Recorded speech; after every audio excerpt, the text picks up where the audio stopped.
One of the darkest jokes in economic history is this. A tragedy can kill millions, but it almost never kills opportunity. The Black Death was no exception. Between 1347 and 1351, the plague tore through Europe and North Africa with a level of violence humanity had never seen before. Entire towns vanished from the map. Families disappeared from the record. Nearly half of Europe's population was wiped out. But beneath this unprecedented destruction, something silent and invisible was happening. Wealth was being redistributed on a scale that makes modern economic crises look insignificant. Old elites collapsed. New fortunes emerged. Some of the most influential dynasties in European history rose from the ashes of catastrophe. It sounds almost immoral. Tens of millions dying, while a handful of families experienced the richest years in history. But here is the uncomfortable truth of economic history. When a system collapses, someone always picks up the pieces. And the Black Death didn't just break systems, it shattered them. The plague didn't only kill peasants, merchants, and craftsmen. It killed heirs. It wiped out landowners. It erased noble bloodlines that had ruled for centuries. It eliminated banking competitors. When the owners of old wealth died, new owners stepped forward. But because in a collapsed world, opportunity becomes irresistible. Welcome to the Financial Historian, where money, power, and history collide, and where nothing is ever as simple as it seems. If you want to understand who actually got rich during the Black Death, you have to picture Europe at its most vulnerable. Genoese ships arriving with crews already dead. Monks writing, "The bells are not ringing because no one is left to ring them." Regions emptying overnight. Documentaries usually stop here, but our story begins now. Because the economic effect wasn't temporary, it was structural.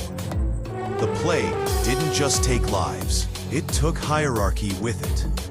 Labor shortages destroyed the foundations of feudalism. Abandoned land created a massive property vacuum. Trade networks collapsed. Unpaid debts bankrupted financial houses. And from these cracks, new winners emerged. The real question isn't, did anyone get richer? It's, who did and how? To answer that, we have to follow the traces most historians overlook: inheritance, consolidation, power, and silent opportunities in a world where half the competition had vanished. These traces lead us most clearly to Florence. By the late 14th century, as the plague retreated in waves, Florence became a city of survivors. Rivals were dead, trade networks broken, banks struggling to stay afloat. Into this void stepped one man, Giovanni di Bicci de' Medici.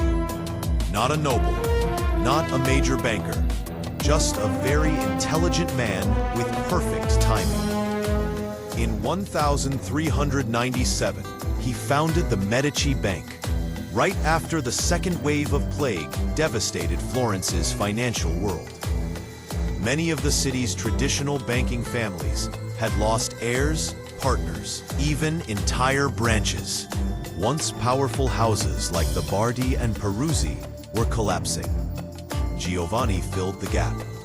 The Medici Bank secured massive privileges, including becoming the financial manager of the papacy, an opportunity that likely never would have existed if the plague hadn't eliminated his rivals.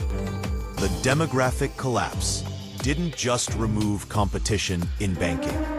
It reduced competition in politics as well. The Medici stepped into the power vacuum and became Florence's economic and political leaders. Without the plague, the Medici might have remained a respectable Florentine family. With it, they became patrons of Renaissance art, creators of popes, rulers of Tuscany, and architects of modern finance. In a quiet, unsettling way, Michelangelo may owe part of his career to the Black Death. Florence wasn't alone. Milan underwent an even more dramatic transformation. The Visconti family didn't just survive. As per, they weaponized the power vacuum. They seized the lands of noble families who died without heirs, through inheritance or force. Bernabo Visconti and his successor John Galeazzo Visconti expanded their territory among a shattered aristocracy, becoming the first Dukes of Milan in 1395. Under normal conditions, such expansion might have taken centuries. After the plague, it took one generation. In England, a new class emerged. The rising gentry, the Pastons, the Della Poles, the Nevilles, the Stanleys, all gained wealth and power by acquiring neighboring lands that were suddenly airless or sold cheaply. In the Baltic, the Hanseatic League monopolized grain, salt, timber, profiting from scarcity and chaos. And another major winner, the Church. Inherited estates, donations, last wills made in fear of damnation, all transformed monasteries into vast landowners. In an age of death, selling eternity was extremely profitable. But the most interesting winners? Surviving workers. For the first time in centuries, labor shortages raised wages, freed serfs, and increased social mobility. It was a silent revolution.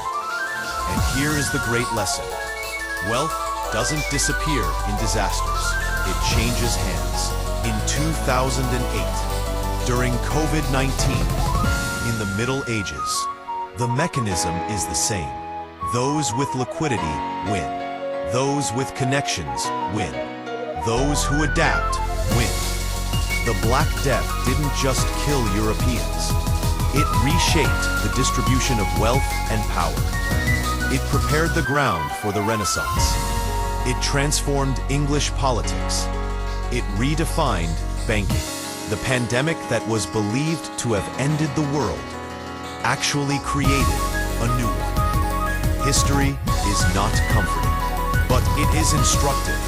Disasters don't equalize, they accelerate. Weather is prepared. Whoever sees the opportunity wins power. If this gave you a new perspective, subscribe. History has the answers. I'll show you where to look.